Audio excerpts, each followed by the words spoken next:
The pyramid principle is a fantastic mental model that will help you to communicate with clarity as a leader. It was developed in the 1970s by Barbara Minto, and she was the first female MBA consultant at McKinsey. Now, during her time there, she realized that many of the other consultants were using a confusing and a long, drawn-out communication style in their written reports, and this was causing them to lose their audience because their main points were not clear. If you're somebody who communicates like this as well, whether it's in your written communication or in your spoken communication, the pyramid principle will definitely help you shift your communication to something that is more structured, that is clear, and that is more impactful. What is the pyramid principle? Well, it's best explained by showing you the diagram that you see on the screen right now. We have 3 levels. At the top level, we have the main conclusion or the key message that you want people to walk away with. At the second level, you have supporting arguments or supporting information that will help you to back up that main conclusion at that first level. And then at the lower level, you have more detailed information like facts and figures or data or research that will help to contribute to the understanding of that key message at that highest level. Barbara Minto, on her website, which you also see on the screen, she describes the pyramid principle as a process to organize your thinking so that when you communicate, you follow the structure of a pyramid. Because the pyramid principle is so structured, it's an extremely powerful way to communicate, whether it's in your written communication or even in your spoken communication. And that is why many consultants in many of the different consulting firms, they use the pyramid principle even today. When I first learned about the pyramid principle, it was through short form because I was short on time and I needed to learn about this communication model quickly. Even though I learned about it through a book summary, because short form's book guides are so well written, I could get an in-depth understanding of what the pyramid principle was about before I actually bought the real book. I've done this with many other leadership and business books out there as well. If you want to know what short form is about, I have a discount link in the description below. When should you use the pyramid principle? Well, it's most commonly used when you need to communicate complex information persuasively. And this is a common occurrence in consulting firms when they are working with their clients because they quite often tackle challenging business problems for those clients, and they need to find a way to communicate how they're actually going to solve that problem. In this situation, the consultant would bring in a lot of research and analysis into each case that they're working on so that they can convince the client that their approach is the best one to move forward. And all of this information needs to be communicated to that client in a way that is clear and efficient.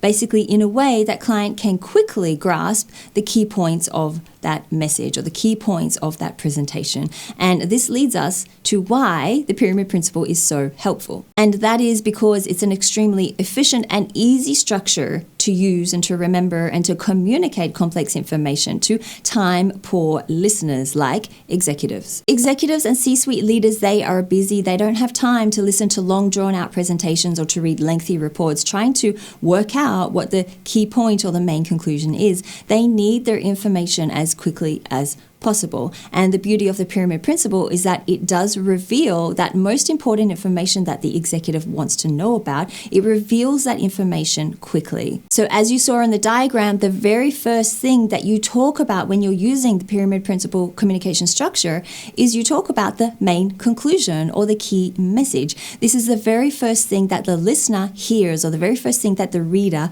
reads. This is the most important piece of information that any executive or C-suite leader would want to know about, and it's the very first thing that you communicate to them. I think Barbara Minto structured the pyramid principle this way for one very important reason, and that is because it reduces listening anxiety. Listening anxiety is where your reader or where your listener cannot relax as you communicate to them because they are actively looking for that key message or that main conclusion that they need to know about. This is very common when you're listening to a rambler. You might be able to relate to this. So a rambler will take you on a long, drawn-out journey of giving you all sorts of information before they actually reach their main conclusion.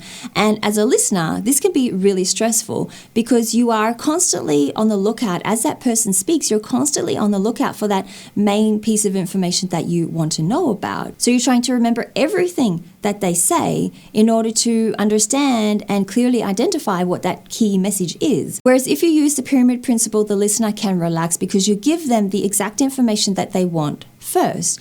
you communicate the key message or the main conclusion very first. It's the very first thing that you say. So as you communicate to them, they can relax. They don't have to try to remember all of the information you are telling them. They can simply pick out the information that they think is important that will link back to that main conclusion. If you like what you've learned so far in this video, then you will definitely like my weekly newsletter where I give you additional tips and advice as well as updates as to when I'm releasing new YouTube videos. The sign up link for that is in the description below, and you will get a free gift when you do sign up. Now, I want to go through some examples with you so you can see what communicating with and without the pyramid principle is like. In the first example, you are in a conversation with your boss and they have asked you one very simple question: when will you finish the report? Okay, if you were not using the pyramid principle, this is what your answer might sound like. Well, I'm waiting on marketing to give me their suggestions, and I have to get the final contract price from finance. Then I have to put it into the main report, and then I have to proofread it all to make sure it sounds okay. So it probably won't be ready until Friday. This is a long drawn out way to answer a very simple question from your boss: when will the report be finished? And as your boss is listening to you go through all of this other information that they probably don't need to know about, they will be thinking to themselves, well, all I really want to know is what day the report will be finished. Now, let's look at how to answer this very simple question using the pyramid principle. I won't be finished the report until Friday because I'm still waiting on marketing to give me their suggestions, and I need to finalize the contract price with the finance department before I proofread it and finalize the report. Do you see the difference between these two examples? When you use the pyramid principle, your answer is not only much shorter, but it is much clearer. The listener can get the exact information that they want quickly, and they can spend the rest of the time listening to you,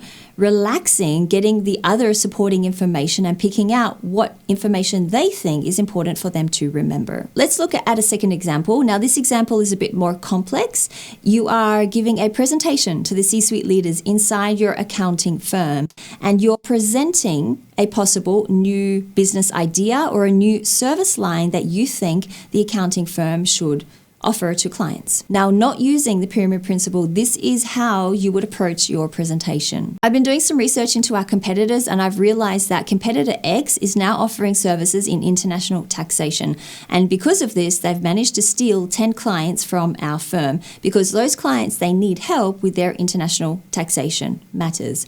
We don't currently offer any services in this area, but if we did, we'd not only be able to keep those 10 clients, but we could also generate more revenue for the firm because we'd be doing more work for those clients. So I think that we should be expanding our service offering and offering international taxation services to our clients. How did this sound to you?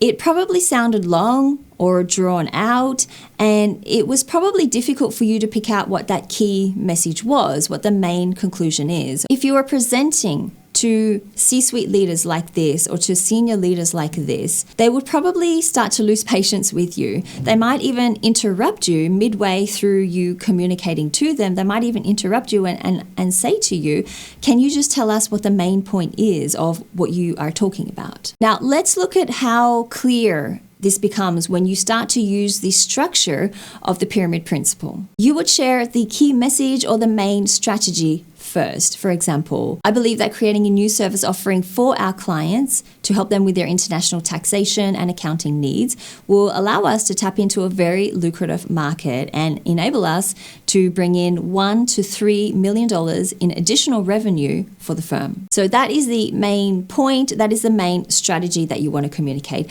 Next, you would share supporting information, and it could sound like this. Our competitor launched this service line last year, and because of that, many of our international clients are leaving our firm and they're signing with our competing firm because they can help them with their international tax and accounting needs. And next, you can share more detailed information or more detailed data or research that will help you support and back up that key message you are communicating at that first level. We've lost 3 clients over this past year. Those clients used to generate $500,000 in revenue for our accounting firm.